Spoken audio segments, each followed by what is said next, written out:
I've been a street photographer since I was a teenager, and teenagers do dumb stuff without really thinking about consequences. And now that I'm older and wearier, and so is my back, I've been asking myself, is street photography actually ethical? And so I spent some time gazing out the window, thinking about it, and I have an answer, which obviously isn't quite as simple as a yes or no. So let's talk about it. First off, yeah, I'm biased, because street photography is kind of my thing. But on the other hand, I do have a really deep and detailed knowledge of the intricacies of street photography, so maybe it kind of balances itself out. Ethics is a pretty big topic, and it's also a little bit of a minefield, so I'm going to focus on three key things. Why street photography is important in the first place, the very real and important reason that you can't ask for permission, and the reason that a lot of people think street isn't okay and why they're wrong. So, street photography is important for a few key reasons, but importantly, none of this is to do with legality, since we're both very international people and I'm not a lawyer. This is just going to be about right or wrong, which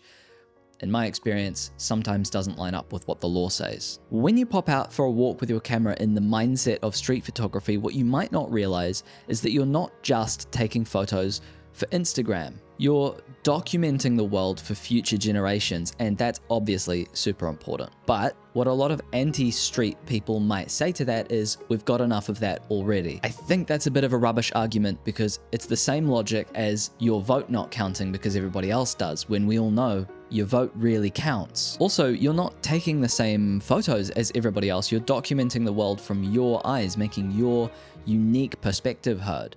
You're adding crucial diversity into the history books. Aside from all of that, it's also important on a personal level, because like a lot of other art forms, it teaches you a lot about yourself, and it can fundamentally change your brain. Hear me out on this one. The difference between cameras and paintbrushes or crayons is that you're pointing your camera at the real world, right? So when you're walking around town with your camera doing street photography, you're looking really hard at all of the world around you. You're seeing all of these little interactions between people, all of these relationships and connections that most people just ignore on their day-to-day lives. Is that a good thing? Yeah, I think so. It helps you to see other people as people and not just strangers that are strange. And more than that, it helps you get out of the awful, hate-driven flytrap that is social media, and helps you to see that luckily, in the real world, things are a lot nicer than they say they are on Twitter.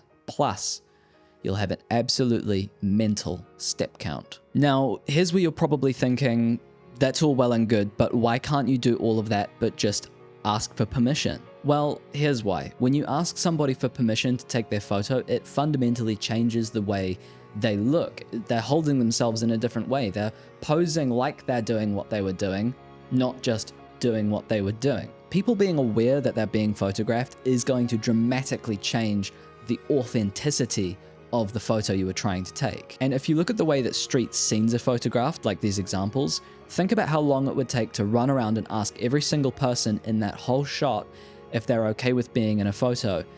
By the time you finished, the moment would be long gone. And on that, even if you ask somebody if you can take their photo and they say okay, that still doesn't make it okay. Here's the thing, if I take your photo, it could never make it off the SD card if I don't like it, right? Or it could end up at the bottom of a hard drive somewhere. Or if I think it's a good shot, it might end up on Instagram, where depending on how the algorithm feels, it's probably going to be seen by about 20 people, but it could be seen by thousands. Or maybe my career as a photographer will go really well and it could end up in a book one day that I make some money off. Or it could be my best photo ever, career defining, and sell for millions at Sotheby's.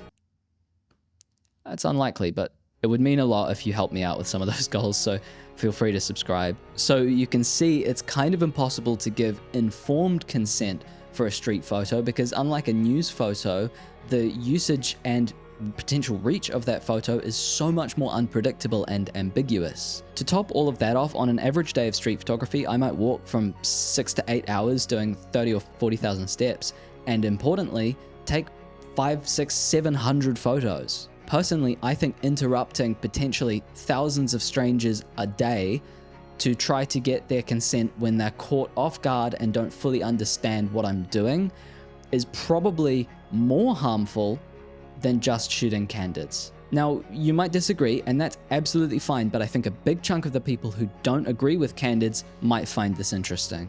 Ulterior motives. People are understandably worried about photos of them looking silly or bad being published without them knowing. People are worried about every pore on their face being scrutinized at 400% crop by somebody they don't even know. People are worried about being ridiculed, and those are absolutely valid concerns. But I think it's very important to remember street photography is art. I'll say it again. Street photography, it's in MoMA, it's art.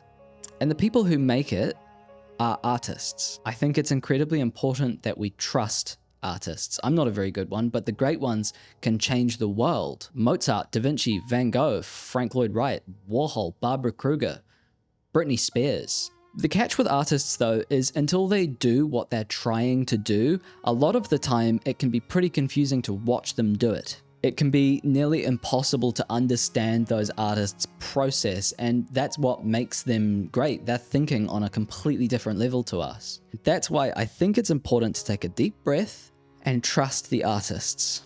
Have faith that street photographers, especially the ones who will pop off and gain reach and fame, have the utmost respect for the people they photograph and always keep their best interest in heart. Trust the photographers to make sure that you don't look silly. Trust them to have the best intentions, because they do. I know that I do, and so many other street photographers think really, really hard about potential consequences for every single photo we share. Don't forget, most artists are also activists, even if they're very subtle or sneaky about it.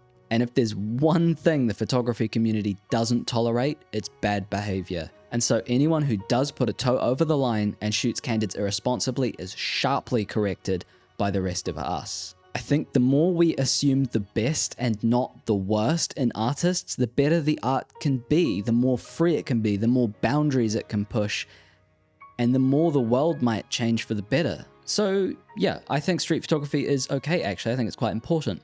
And if you disagree with me and think I'm a horrible privacy-voiding fraud, feel free to let me know in the comments. The thing is, yeah, I've made mistakes as a photographer, but that's how we grow. And when I look back at the photos I created over the last 5 years, sure, I made some mistakes, but that's how we learn. And the photos I've taken, I'm really proud of. And I hope you're proud of your photos from the last 5 years too.